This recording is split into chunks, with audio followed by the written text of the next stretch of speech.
I'll never forget the morning she called 911 on me. According to her, I'd attacked her with a garden hose. I stood there in slippers holding a plastic watering can while she sobbed into the phone like I was some armed lunatic. 4 minutes later, a squad car pulled up, and that call was the single dumbest move she ever made. Because the one person she didn't count on, my wife, the woman who literally trains cops how to spot false reports. Act 1. The First Clash. My name's Aaron Morgan.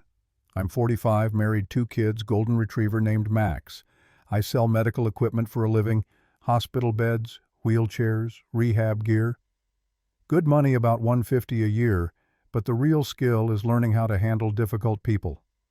Doctors with God complexes, administrators who say no just because they can. I thought I'd seen every flavor of difficult until I met her. Olivia Bennett, 48. Recently divorced, armed with a clipboard, and somehow crowned president of our HOA. She showed up at my door one Saturday morning like she was serving me a court summons. Perfect hair, tailored blazer, hands trembling just enough to notice. "I need to inspect your backyard for compliance violations," she announced like she was the sheriff of Hillrest. I stood there in pajamas with my coffee. What violation exactly? Section 4.7 Landscaping Standards. That was her big charge, a rose bush. A knee-high rose bush that had been there since the day we moved in. When I pressed for specifics, she snapped that she didn't need to explain HOA authority. My wife Sophia poked her head out, calm as ever, and whispered, "Make her put it in writing." So I did. Olivia's face turned beet red as she scribbled out a violation notice on the spot, hands shaking, citing outdated rules from 2019 that didn't even apply anymore. She left in a huff, but that was only the beginning. That night, my doorbell camera caught her creeping onto my porch at 11:30, sliding more violation notices under the door like some deranged tooth fairy. Wrong paint shade, suspicious garden equipment, violation of community aesthetics. It would have been funny if it wasn't so pathetic. Sophia studied the papers the next morning, that clinical calm on her face. "She's escalating," she said. "Document everything." I didn't know then just how right she was. Act 2. Escalation. By week 2, Olivia had gone full dictator. 6 a.m. sharp pounding on my front door like she was conducting raids. She called it compliance verification. Neighbors started whispering, half terrified, half entertained. She built a Facebook group, Hillrest Standards Committee, where she blasted me daily without naming me. Everyone knew who she meant. I filed formal complaints with the HOA management, attached every photo, timestamp, and voicemail. Instead of backing down, she doubled down. Late-night voicemails. "You have no idea what you've started, Aaron. Tomorrow you'll learn what real authority looks like." Then came the sabotage. One by one, my biggest clients got mysterious phone calls, concerned neighbors hinting that I was violent, unstable, under police investigation. Dr. Peterson from Metro General called me directly. "Aaron, someone's been making disturbing claims about you. Is there something I should know?" That was the moment my stomach dropped. This wasn't neighborhood bickering anymore. She was coming for my livelihood. The neighborhood split like a civil war. Some sided with her, scared they'd be next if they didn't. Others, mostly younger families, whispered support, but few dared say it out loud. And through it all, Olivia stalked me, documented me, even convinced neighbors to let her take photos from their yards. My life had become her obsession. One night, sitting in the garage with Max, I broke. I stared at that damn rose bush and thought, maybe she's right. Maybe I should just dig it up, apologize, end this madness before I lose my career. I whispered to Max, "Buddy, is this hill worth dying on? All this over a $12 plant?" For a second, I almost believed it wasn't worth it. Almost. Then Jessica, our HOA treasurer, pulled me aside. She'd found irregularities, $8.5 grand funneled through a fake company, Garden Advisory LLC, linked directly to Olivia's apartment. Fraud. Suddenly it wasn't just me. She was bleeding the community dry. And Sophia, she started showing her hand. She wasn't just some corporate consultant.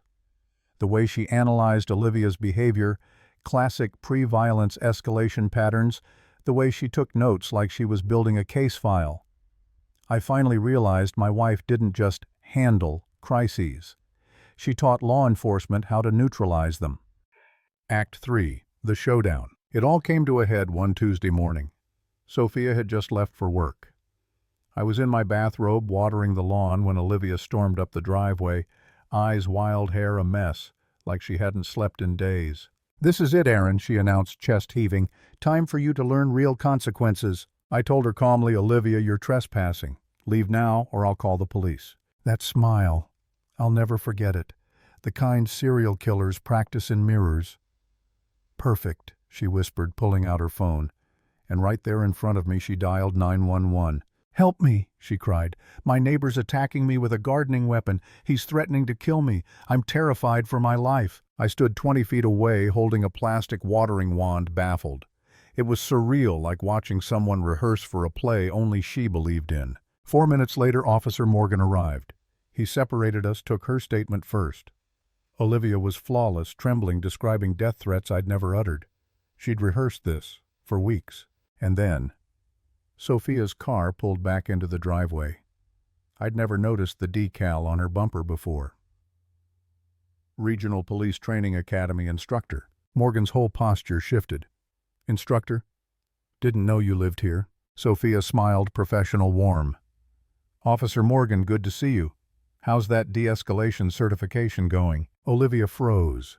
The blood drained from her face as it clicked she had just called 911 on the woman who trains cops how to detect false reports. Sophia stepped beside Morgan, voice steady, clinical. "Officer, note the inconsistencies. Her timeline doesn't match. There's no corroborating evidence, escalating fabrication tendencies. Classic markers of premeditated false reporting." Morgan reviewed my doorbell footage, Olivia advancing me, standing back, watering can in hand. No threats, no weapon, just her spinning a fantasy. Neighbors poured out, 30-plus people gathering, recording on their phones. Olivia shrieked, "This is entrapment. They planned this together." Every word dug her deeper. Morgan finally told her, "Ma'am, filing false police reports is a criminal offense. Detectives will be contacting you." Right then her phone buzzed. She read a text, and whatever composure she had left shattered. Megan, her cousin, her secret accomplice, had flipped. "They know about the other neighborhoods," the text read. Turns out Olivia had pulled this same stunt in 2 other communities. Fraud, harassment, false reports, serial abuse of power. The look on her face? Pure terror. She realized she hadn't destroyed me, she'd destroyed herself. Ending. That was it. The mighty HOA president who thought she could ruin my life over a rosebush collapsed in front of the very neighbors she'd manipulated. The cop she called turned out to be one of my wife's former students.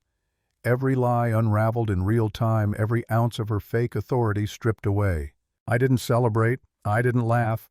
I just stood there watching the moment her empire of harassment turned to dust.